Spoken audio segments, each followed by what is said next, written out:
Silence. Not the kind you get when the world goes to sleep. Not even the muffled quiet of being deep in the woods. It was thick, suffocating. I stood at the rusted iron fence of the playground, staring at swings that refused to sway, at a slide that glistened under the streetlight, and at the sandpit that looked untouched by time. The entire city buzzed around me. Car horns, sirens, laughter from nearby apartments, and even a dog barking somewhere down the block. But here, inside this little square of metal and wood, there was nothing. And then it began. The faint sound of a calliope tune, broken, out of place, rising from nowhere. A carnival melody, cheerful but cracked, echoing across the playground as if carried by invisible air. It stopped abruptly, and my chest tightened. I lifted my phone, trying to prove to myself that I wasn't imagining it. The screen lit up the space, capturing the swings, the jungle gym, and the benches. But when I looked at the photo, a crowd of pale children stared back at me. About a month before all this happened, I had just moved into a small apartment across from that playground. It was supposed to be a new start, a quiet place to get my footing after college. I work nights online, typing away on freelance projects while most people sleep, so I'm used to wandering around after dark. I figured it was a safe neighborhood, busy enough, well lit, and maybe walking would help clear my head. Truth is, I was lonely. Friends had scattered after graduation, chasing jobs in different cities.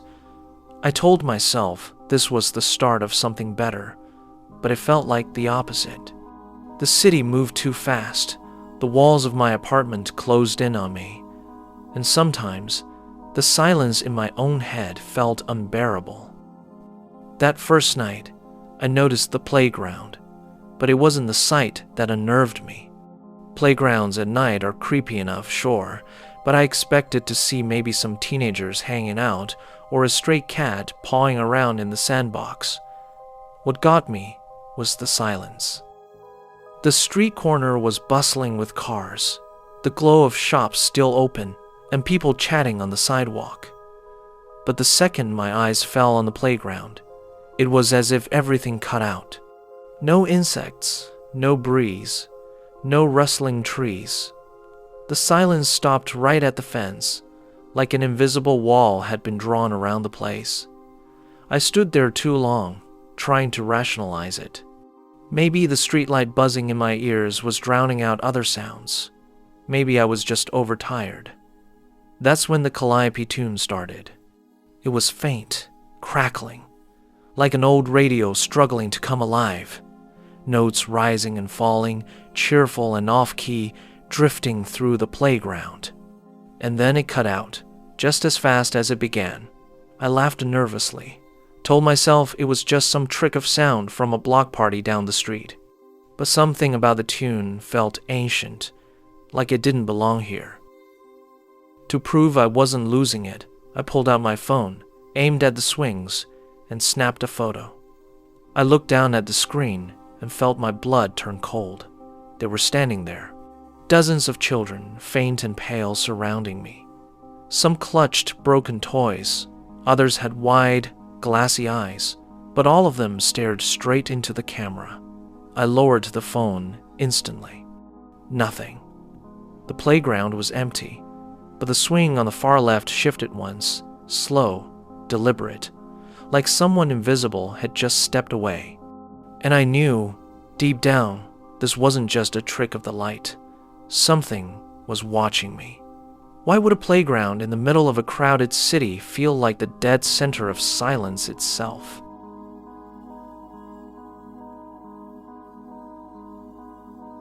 That was what I woke up to, over and over. Silence that seeped into places it didn't belong. I started asking around about the playground. Neighbors shifted uncomfortably when I brought it up. Some laughed and changed the subject. Others warned me it was just an old city lot and not to worry about it. But one older woman who lived 2 doors down gave me a look that haunted me. "Don't go there after dark," she whispered. Then she shut her door. That was all. No explanation, just a warning. The nightmares started next. I'd fall asleep and wake to the faint sound of carnival music, drifting just beyond reach. Sometimes I'd hear children laughing, echoing through the dream, but when I tried to follow it, the laughter would cut off, leaving me in that same suffocating silence. Then the sightings began. Walking home one night, I caught a glimpse of small figures darting between parked cars, children giggling, running just ahead of me. But when I rushed after them, the street was empty. One morning, I woke up to find handprints smeared on my apartment window. Tiny handprints. And I live on the 4th floor. I told myself it was stress, or loneliness, or my imagination feeding into the horror stories I loved reading online. But deep down, I knew this was real. To test myself, I dragged my new friend Michael to the playground. I needed someone else to confirm what I was seeing, to prove I wasn't unraveling. The moment we stepped inside, I felt it again. The silence, like cotton stuffed in my ears, muting the world. Michael laughed, kicked at the sand, told me I was crazy. "It's just a playground, man," he said. "You've been working too much, not sleeping enough." But as he joked, I heard it again. The faint squeak of a swing moving. The faint whisper of music that didn't belong. Michael didn't hear a thing. To him, it was empty, harmless. To me, it was suffocating. I tried to record it, but the audio on my phone glitched, warping into static and distorted carnival tunes. Whenever I played it back for others, they just heard noise. No one believed me. Isolation sank its teeth in. I couldn't convince anyone, and the silence followed me everywhere. Then, one day, I met an older man. He could tell I was troubled by something. I didn't go into details, but I just mentioned that the playground I was living across from was creepy. That's when I learned about what was once there. He told me the story of how the land had once belonged to a traveling carnival in the 1930s. A fire broke out in the main tent, trapping several children inside. The carnival shut down, abandoned, and decades later, the city built a playground on the ashes. For a moment, I felt relief. History. That explained everything. Old tragedies cling to places, right? That was the rational explanation. But that night, I dreamed again. I was standing in the playground, but the sand had turned to ash. Charred tents rose around me, smoke filling the air, children's laughter echoing through the silence. The calliope tune played louder, closer, circling me. I woke up shaking, and for the first time, I realized this wasn't just history. Something still lived there.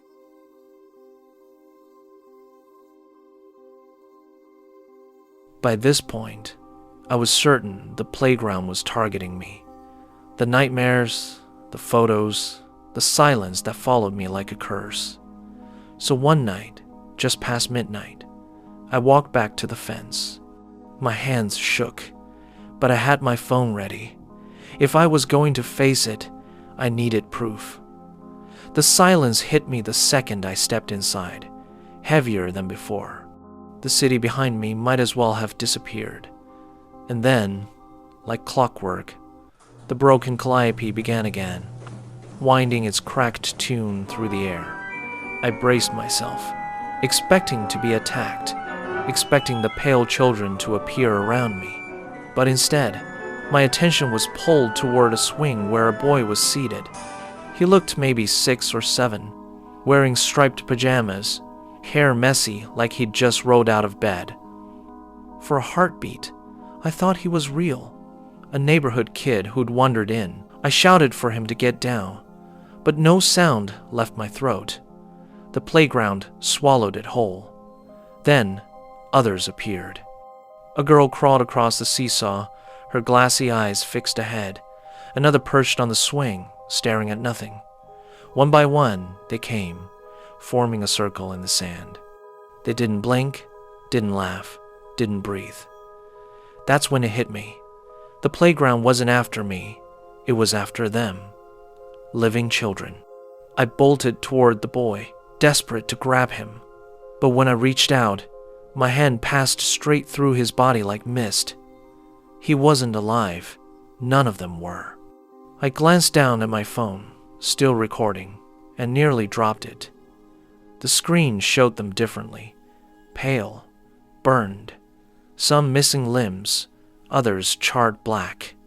Their mouths twisted into frozen smiles as they reenacted their final game. My stomach lurched.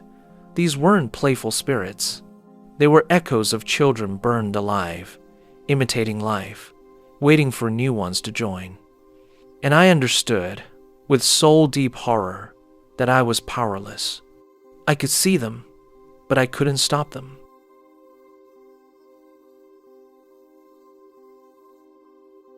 After that night, I knew the truth. I wasn't their prey. I was their witness, the one cursed to see what no one else could. The silence followed me everywhere.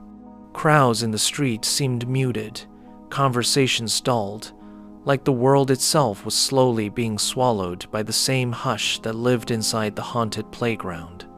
One evening, I spotted a boy, no older than the one I'd seen before, wandering toward the gates. I ran, shouting, waving my arms, doing everything I could to stop him. But he didn't hear me. No one ever does.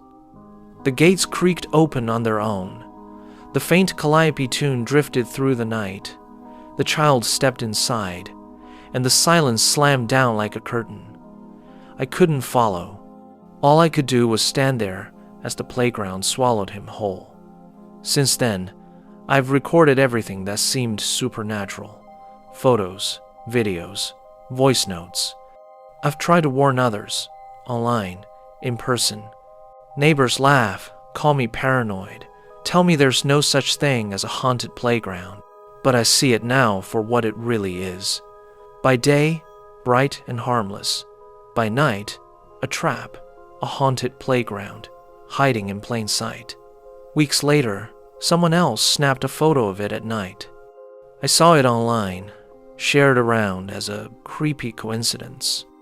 In the picture, on the bench near the swings, I was sitting there, head in hands, watching the shadows of children gather at the slide. I'm not dead, but I'm part of it now. The cursed guardian, the one forced to watch forever as the playground claims its victims. And if you ever hear silence where there shouldn't be any, if you ever hear a broken calliope tune in the night, turn back. Because once you step inside, the playground never lets you go.